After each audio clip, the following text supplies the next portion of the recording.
February 2016, Flint, Michigan. Jamie Davis stands in the aisle of the local grocery store. Cases of bottled water tower in front of her. $100 worth of water that will keep her son safe for 1 week. Jamie had been giving her child water from the kitchen tap for 22 months before she found out. The lead levels are so high, they can cause permanent brain damage. She counts the bills in her wallet, $100. Jamie starts lifting the cases into her cart. She picks a bottle up, turns it over. Ice Mountain spring water, product of Michigan. She looks down at the cases, then at the pallets stacked 6 feet high down the entire aisle, then at the woman next to her loading up her own supply. Meanwhile, just across the state, Nestlé's pumps are running, extracting 250 gallons of water per minute, bottling it, shipping it to stores just like this one. While Jamie pays some of the highest water bills in America for poisoned water she can't drink, Nestlé extracts it almost for free. Their yearly cost? Approximately $800. Michigan groundwater, wrapped in plastic, sold back to Michigan. Nestlé right now is pulling all of this water out for free and selling it at a huge profit. What a great idea. Here's the thing. This isn't a Michigan story. Nestlé didn't poison Flint's water, but while families paid hundreds of dollars, Nestlé pumped it for pennies, and Michigan let them. It's a corrupted, compromised process. And that's really a big part of the problem. State after state, country after country, different locations, different scandals, but one thing stays the same: Nestlé. In Pakistan, they drained village wells and sold the water back to them for 400,000 times what they paid to pump it. The groundwater is being extracted and then being sold as a commodity, essentially to the urban upper class. In France, they hid illegal treatment systems behind fake walls and misled customers for 15 years. And the French government knew. Yes, Nestlé's lobbyist. We're not making this up. We've been cheated. I'm not buying it at the moment. They're the most powerful food company on the planet and one of the biggest water bottlers. 50 brands globally. You've probably bought one. For decades, they've hidden behind household names while building an empire on the one thing no one can live without. This is how Nestlé weaponized water and got away with it.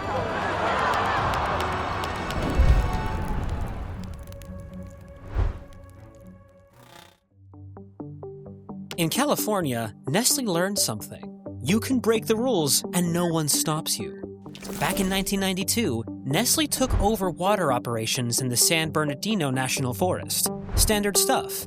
But there was one problem. The permit they were using to extract water had expired years earlier in 1988. So what did they do? Well, they just didn't stop. They kept the pumps running year after year, extracting the water illegally. Fast forward to 2012. California enters what scientists are calling a 1,200-year drought, the worst in the state's recorded history. You've probably seen the footage. Raging forest fires, cracked lake beds, water shortages. It was so bad, people got fined for watering their grass. And the whole time, Nestlé's still pumping up water. Tens of millions of gallons every year from protected forest land. Their annual fee for all of this? $524. And here's the worst part. While all of this is happening, 750,000 people downstream are watching their water supply get bottled up and trucked out to grocery stores, sold right back to them. This is the people's water. Is it fair that you guys make so much money off of it? Nestlé has water rights, of course, in this area. From a legal standpoint, of course it's fair. So now we have 2 states, 2 crises, same playbook. But here's the thing about Michigan and California. These are American states. There are systems in place, even if they're broken. Permits you can look up, journalists who might investigate. Nestlé was doing all of this in places where they could theoretically get caught. So what are they doing in countries where no one is watching? In order to ensure good water, the deeper you go, the better it is. Bati Dilwan, Pakistan, around 2011. The village councilor lowers his metal bucket into what used to be their community well. 400 feet of rope. He counts it as it disappears into darkness, hand over hand, until finally, a distant splash. When he pulls it back up, the bucket is filled with thick brown sludge. It reeks of sewage. He used to see the bottom of this well, 100 feet down, clear as glass. That was years ago. He dumps the sludge back into the well, wipes his hands on his shirt. The smell stays on his fingers. Just outside the village, Nestlé's extraction pumps run 24 hours a day, extracting millions of liters a day, bottling it as pure life. They're pulling from the same aquifer that used to feed his well, the same water that used to be clean enough to drink straight from the bucket. Every morning, the trucks roll out stacked with cases. They're headed to stores all across Pakistan, Lahore, Karachi, even villages just like this one. So that's Bati Dil 1, one village, one well.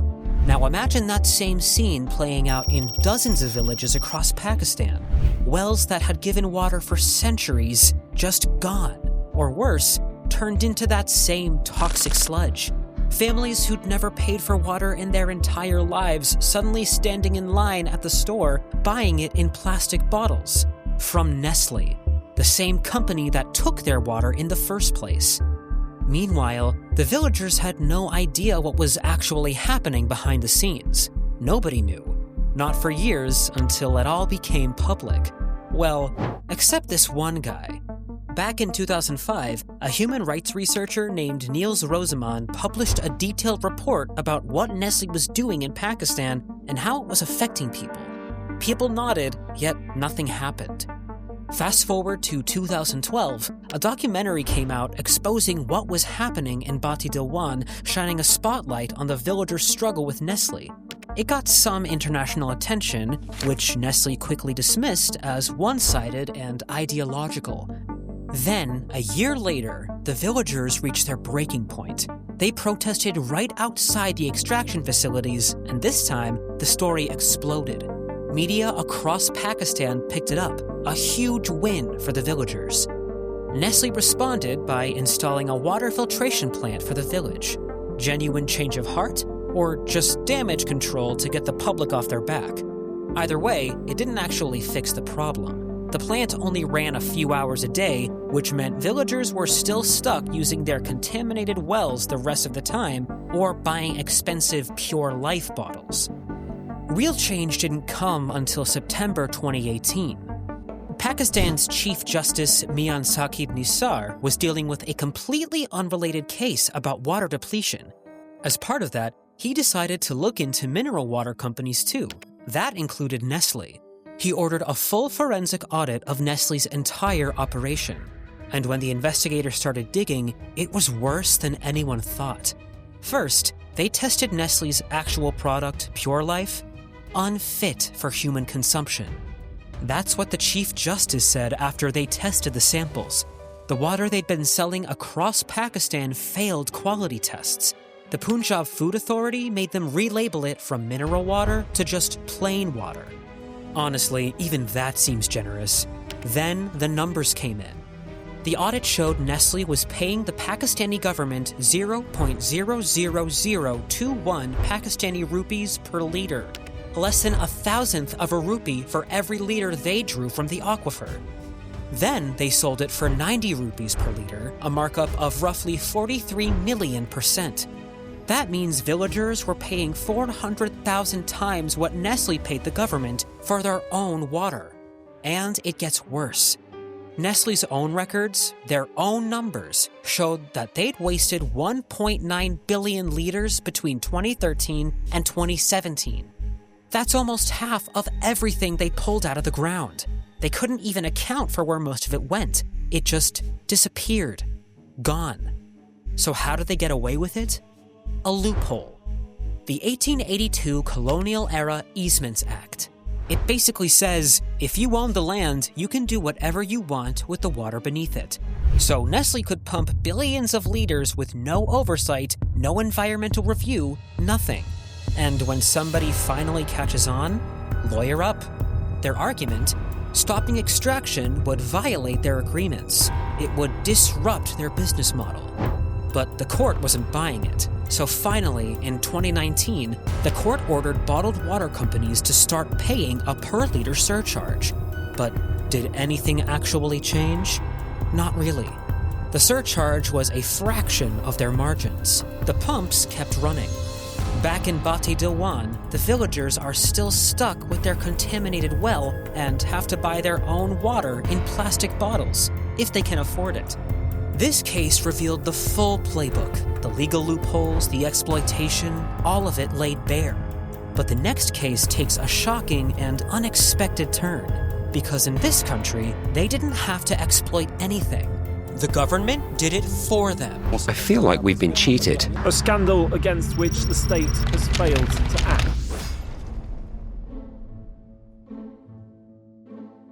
Vergèges, France, February 2025. The senator's fingertips find the seam, a vertical line in the wall that shouldn't be there. He runs his hands along it.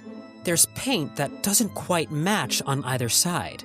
He presses, the wall slides open.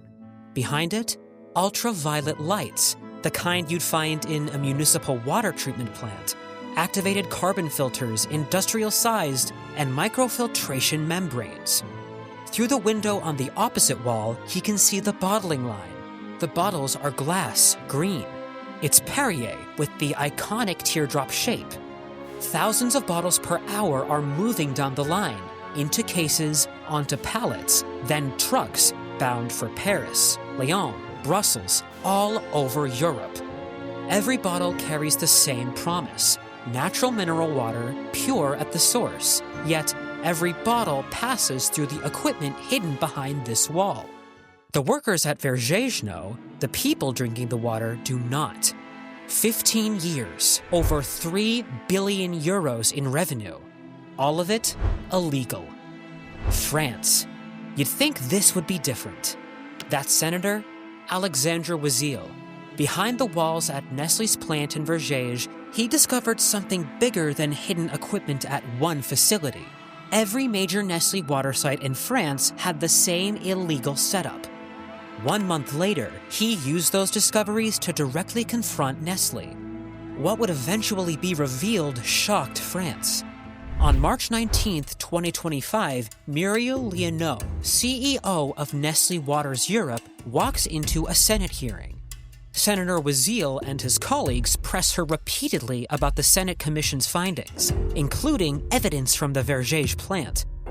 The equipment had been running since at least 2005. UV sterilizers treating the water, carbon filters scrubbing out contaminants, the works. At least 15 years of illegal operations. Yet Léoneau insists the water is pure at the source. But the senators have the plant's own records sitting in front of them.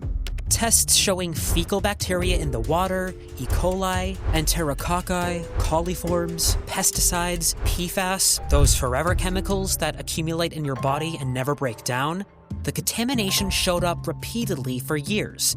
Nestlé hid it all behind those walls.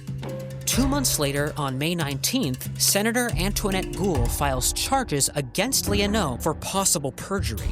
Here's the thing. Nestlé was breaking a fundamental rule.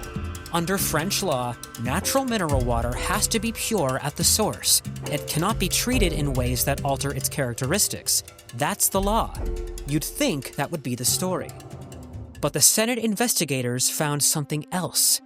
Emails between Nestlé executives and Alexis Kohler, the Secretary General of the Élysée Palace, President Macron's most powerful advisor. When you look at the dates in those emails, the whole story unfolds. Despite the fact that this method of disinfection is a fraud against consumers, authorities chose not to pursue legal action following these revelations. August 2021. Nestlé requests a confidential meeting where they admit to using illegal treatments to filter contaminated water. October 2021. Government officials meet with Nestlé, ministers from industry and health, people from the Prime Minister's office, but they're not meeting to shut this down or warn the public, they're meeting to figure out how to cover it up. For over 2 years, millions of people across Europe kept buying Perrier, Vittel, Contrex, Epar, thinking they're getting pure spring water straight from the source. The French government said nothing. They decided not to inform the public of this fraud, not to inform European authorities, and not to inform local authorities who would have had direct oversight. No public health warning, no notification to the European Commission, which by law they're required to alert. The Ministry of Health knew. The President's office knew. So what did they do? Exactly what Nestlé needed. Government officials worked with Nestlé to change the regulations. They were literally rewriting the rules to excuse the crime after it was committed. That's when Food Watch, a consumer watchdog group, caught wind of what was happening. They filed criminal complaints against Nestlé and sent a letter to the EU Health Commissioner demanding answers. Which brands are contaminated? Which bottles were illegally processed? Where were they sold? And how long has this been going on? The French government failed to respond, deliberately concealing the scandal for over 2 years. The public finally learned the truth on January 30th, 2024, when Le Monde and Radio France published their investigation. Suddenly, families who'd trusted these brands for generations realized they'd been paying premium prices around 100 times more than tap water for what was essentially filtered water. Water contaminated with substances tap water isn't even allowed to contain. By September 2024, prosecutors offered Nestlé a settlement. Pay 2 million euros and they drop the criminal case. No trial, no accountability. 2 million euros for 15 years of deception that generated an estimated 3 billion euros in illegal revenue. It was a slap on the wrist, and the prosecutors only investigated some of the brands. Vittel, Hepar, Contrex. They didn't even pursue Perrier, the most famous of all, despite clear evidence it had the same illegal treatments. The Senate Commission kept digging through the winter. Over 6 months, Wazil and his colleagues conducted more than 70 hearings, tracing the cover-up to the highest levels of government. They released their report on May 19, 2025, and it pulled no punches. The Senate called out the French government's deliberate lack of transparency. When reporters asked Macron about the scandal in February, he said he wasn't aware of the issue. Yet 3 months later, the Senate report documented all the meetings between his staff and Nestlé executives. Alexis Keller had met with them multiple times, and he never registered those meetings in official logs as French law requires. Now here's the really insidious part. PFAS contamination doesn't make you sick right away. These chemicals accumulate in your body for years. The cancers, immune disorders, and reproductive problems they can cause show up decades later. There's no way to trace them back to any specific bottle. Perrier, Vittel, and Contrex are still being sold across Europe today. To this day, no one has been held accountable, which means somewhere right now, someone is buying a bottle of Perrier. They're paying a premium price for pure spring water, and they have no idea what they're actually drinking. No idea if their bottle came from one of those hidden treatment rooms. And Nestlé, they're counting on you never asking. The US, Pakistan, France. 3 countries, 3 continents, same playbook. When Nestlé wants water, laws bend and governments look away. And the people who depend on that water, they're just collateral damage in a game where the only rule is control the water no matter the consequences.